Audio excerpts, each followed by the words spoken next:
The difference between this video and the previous one is the use of an AI agent for modeling. Currently, Gemini, ChatGPT, and Claude are all supported. I will be using Gemini to demonstrate interactive modeling. First, let's start with a brief greeting in Korean, Chinese, and English. Although it understands the languages, it still replies in Korean. I suppose that doesn't really matter. Right then, let's carry on. What we're going to do today is simply ask the AI to model a building and provide an interpretation, just as we would in everyday conversation. As you can see in the Gen NX program, the modeling has already been completed quickly.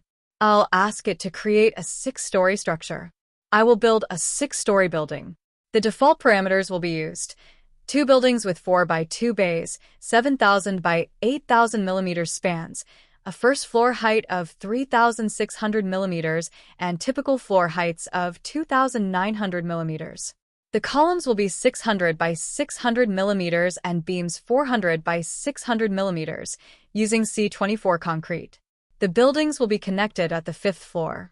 Since they confirmed that the model I created is correct, the work is progressing quickly. As you can see in the Gen NX program, the modeling has already been completed quickly.